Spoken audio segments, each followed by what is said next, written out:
Nitrogen హైపాక్సియాతో అమెరికాలో ఖైదీకి మరణశిక్ష విధించారు. ఇదే ఇప్పుడు సెన్సేషనల్ వార్త. ఎందుకంటే నైట్రోజన్ హైపాక్సియాతో మనుషుల్ని చంపొచ్చా ఆర్ మరణశిక్ష బలవంతంగా విధించొచ్చా? ఇది ఎట్లా పాసిబుల్ అయింది?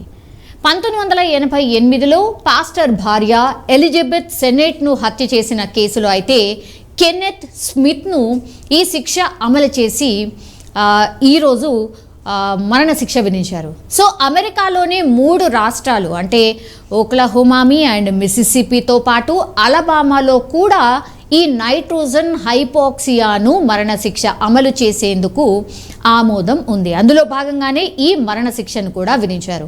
అయితే 1999లో హైడ్రోజన్ సైనైడ్ను వాడి ఒక దోషికి మరణశిక్ష విధించారు. అంటే 1999లో ఆనాడు ఇలాగే హైడ్రోజన్ సైనైడ్ను వాడి మరణశిక్ష విధించారు. ఆ తర్వాత ఈరోజు జరిగినటువంటి శిక్ష ఇది.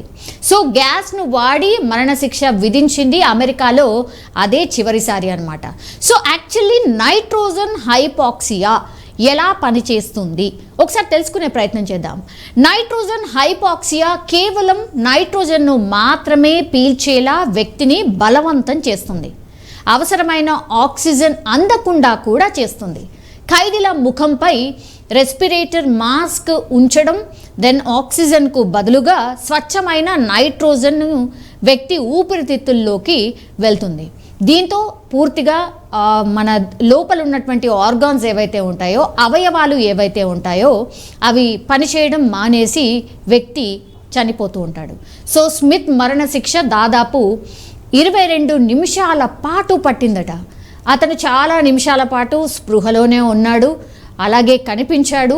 దెన్ సుమారు 2 నుంచి 4 నిమిషాల పాటు ఇబ్బంది పడ్డాడు. సో 22 నిమిషాల మరణశిక్షలో ఆయన ఇబ్బంది పడింది 4 నిమిషాల పాటే ఇబ్బంది పడ్డాడు. సో 5 నిమిషాల పాటు శ్వాస తీసుకున్నాడు. దెన్ స్మిత్ మరణశిక్షను అతడి భార్య కావచ్చు అండ్ ఇతర బంధువులు కూడా చూసినటువంటి సిచ్యువేషన్. స్మిత్ భార్యను చూస్తూ ఆయన లాస్ట్లో నేను నిన్ను ప్రేమిస్తున్నా అని ఒక సైగ చేశాడట.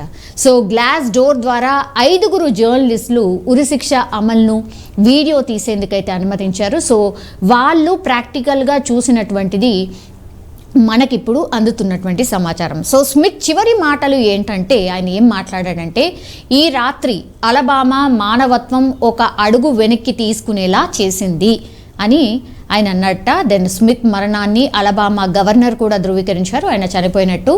సిస్టంలోని లోపాలు వాడుకొని 30 ఏళ్ళు తప్పించుకున్నాడు, చివరికి నేరానికి శిక్ష అనుభవించాడు అని అక్కడి గవర్నర్ వ్యాఖ్యానించడం జరిగింది. సో అసలు కేసు ఏంటి, ఇంత భయంకరంగా మరణశిక్ష విధించడానికి రీజన్ ఏంటి అనేది తెలుసుకునే ప్రయత్నం చేద్దాం. అలబామాలోని కోల్బర్ట్ కౌంటీలో చార్లెస్ సెనెట్ అనే పాస్టర్ భారీగా అప్పులు చేసేశాడు. దీంతో అతడి భార్య ఎలిజబెత్ పేరుతో ఉన్న బీమా డబ్బు కోసం ఆమెను చంపే ప్లాన్ కూడా వేశాడు. దానికోసం గ్రే విలియమ్స్ అనే వ్యక్తికి కాంట్రాక్ట్ కూడా ఇచ్చాడు. కెన్నెత్ స్మిత్ జాన్ ప్రాస్ట్ పార్కర్కు $1000 సుపారీ ఇచ్చాడు విలియమ్స్. దెన్ 1988 మార్చిలో వారిద్దరూ ఎలిజబెత్ను చంపేశారు. ఈ కేసులో చార్లెస్ను విచారిస్తే 3 పేర్లు బయటకు వచ్చేసాయి. సో భయాందోళనతో చార్లెస్ ఆత్మహత్య చేసేసుకున్నాడు. ఎలిజబెత్ చనిపోయిన 8 రోజులకు చార్లెస్ ఆత్మహత్య చేసుకున్నాడు. అండ్ గ్రే విలియమ్స్కు జీవిత ఖైదు అయితే విధించారు. జైల్లోనే అతను చనిపోయాడు.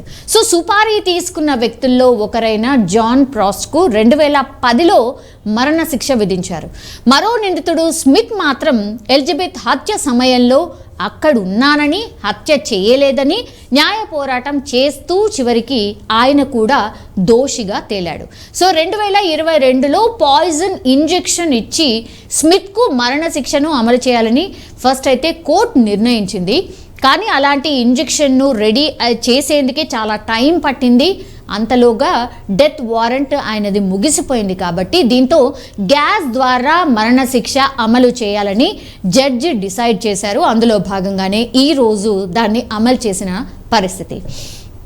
సో ఈ మరణశిక్ష విధించిన తర్వాత మాత్రం చాలా విమర్శలు వస్తున్నాయి. అదేంటంటే నైట్రోజన్ గ్యాస్తో అమలు చేసే మరణశిక్షను మానవ ప్రయోగమని చాలామంది విమర్శిస్తున్నారు. అంటే లాయర్స్ కావచ్చు, డాక్టర్స్ కావచ్చు విమర్శిస్తున్నారు. యుఎస్ మానవ హక్కుల కార్యాలయ ప్రతినిధి రవీనా చంద్రసాని మరణశిక్ష ప్రణాళికను విరమించుకోవాలని ఆమె కోరడం జరిగింది. మరోసారి ఈ శిక్షపై పునరాలోచన చేయండి, ఇది ఎంతవరకు కరెక్ట్ కాదు అని స్మిత్ చేసిన చివరి అభ్యర్థనను కూడా యుఎస్ ఉన్నత న్యాయస్థానాన్ని కూడా విన్నవించింది. అయినా కూడా న్యాయస్థానం తోసిపుచ్చింది. కానీ 3 జడ్జిలు మాత్రం కోర్టు ఉత్తర్వులపై అసమ్మతి వ్యక్తం చేశారు. అసలు ఈ తరహా శిక్ష ఇప్పటి వరకు అసలు పరీక్షించలేదు అని ఒక జడ్జి కూడా వ్యాఖ్యానించినటువంటి సిచ్యువేషన్. ప్రపంచం చూస్తోందని మరో జడ్జి కూడా విమర్శలు చేశారు.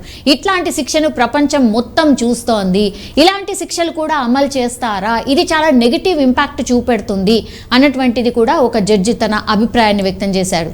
సో స్మిత్ను తొలి ప్రయత్నంలో చంపేయలేకపోయారు. అందుకే మునుపెన్నడూ ప్రయత్నించని పద్ధతిలో, అంటే ఇంతవరకు అట్లాంటి ప్రయోగమే జరగలేదు, అట్లాంటి ప్రయోగం చేసి ఒక మరణ శిక్షను అమలు చేస్తున్నారు అని మరో జడ్జి కూడా వ్యాఖ్యానించడం జరిగింది. సో అలబామా కోర్టు ఉరిశిక్ష పద్ధతిని సమర్థిస్తూ వచ్చింది.